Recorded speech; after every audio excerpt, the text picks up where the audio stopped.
నిన్నటి బుధవారం రోజున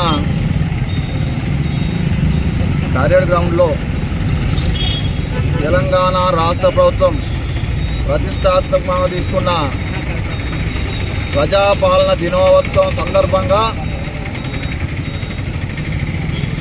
అక్కడ ముఖ్య అతిథిగా విచ్చేసిన వేములవాడ ఎమ్మెల్యే మన ప్రభుత్వ విప్ బీసీ బిడ్డ ఆదిశీనన్న గారు జాతీయ పతాకాన్ని ఆవిష్కరించి జాతీయ గీత ఆలాపన చేస్తున్న క్రమంలో జిల్లా పాలనాధికారి అయిన సందీప్ కుమార్ ఝా గారు విచక్షణ లేకుండా ప్రోటోకాల్ పాటించకుండా తన కారు సైరన్ మోగించుకుంటూ స్టేజ్ మీదకి రావడము, అక్కడ డిస్టర్బెన్స్ చేయడము, అదేవిధంగా ఆ జాతీయ జెండాను ఆవిష్కరించడము మరియు ఆ జాతీయ గీతాలాపనలో కూడా ఆసీనన్న సెల్యూటేస్ క్రమంలో అతను డిస్టర్బెన్స్ చేయడము, ప్రోటోకాల్ పాటించకపోవడము, వీటన్నిటినీ మేము బీసీ సంక్షేమ సంఘం పక్షాన, బీసీ కుల సంఘాల పక్షాన, అంబేద్కర్ సంఘాల పక్షాన, మాలమానడ పక్షాన, మాదిగ దండోర పక్షాన, అన్ని ఎస్సీ ఎస్టీ బీసీ మైనార్టీల పక్షాన మేము తీవ్రంగా ఖండిస్తూ అతనిపై చట్టరీత్యా చర్యలు తీసుకోవాలని చెప్పి ఈరోజు జిల్లా ఎస్పీ గారికి మేము ఫిర్యాదు చేయడం జరిగింది.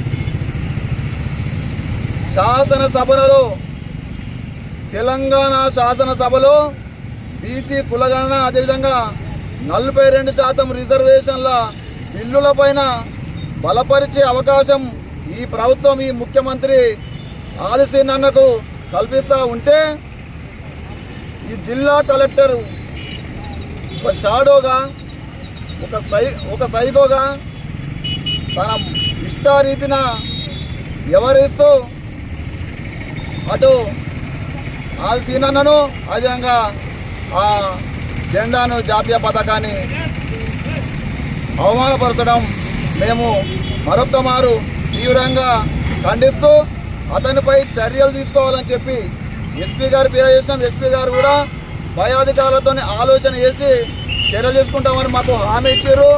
ఇదే సందర్భంగా మేము ముఖ్యమంత్రి గారికి, ప్రభుత్వానికి కూడా మా బడుగు బలహీన వర్గాల నాయకులుగా, సంఘాలుగా విజ్ఞప్తి చేస్తూ ఉన్నాం. ఇటువంటి కలెక్టర్ పైన చర్యలు తీసుకోకపోతే ప్రజలకు ఇబ్బంది, ఇక రాజకీయ నాయకులకు ఇబ్బంది. ఏదైతే మన ఆశీనన్న అట్టడుగు స్థాయి నుంచి, మధ్యతరగతి రైతు కుటుంబం నుంచి, ఒక స్థానిక సంస్థలలో ప్రతినిధి నుంచి ఎమ్మెల్యేగా, ప్రభుత్వ విప్పుగా ఎదుగుతున్న క్రమాన్ని ఒక మనువాద మనస్తత్వం గల కలెక్టర్ని జీర్ణించుకోకపోవడము, అవమానపరచడము ఒక కేవలం ఆశీనన్నకే కాక యావత్ బీసీ సమాజానికి అవమానంగా, అగౌరవంగా మేము భావిస్తూ ఉన్నాం. అదే వెంటనే కలెక్టర్ గారు కూడా క్షమాపణ కూడా చెప్పాలి, ఆశీనన్నకు క్షమాపణ చెప్పాలని చెప్పి ఈ సందర్భంగా డిమాండ్ చేస్తున్నాం. అతనిపై చర్యలు తీసుకోవాలని చెప్పి డిమాండ్ చేస్తున్నాం. చర్యలు కనుక వెంటనే తీసుకోకపోతే కూడా మేము అతన్ని, కలెక్టర్ గారిని వదిలిపెట్టే ప్రసక్తే లేదు. అతని పైన మేము చర్యలు తీసుకునే వరకు నిరసన కార్యక్రమం చేపడతాం, పోరాడతామని చెప్పి ఈ సందర్భంగా కూడా హెచ్చరిస్తా ఉన్నాం.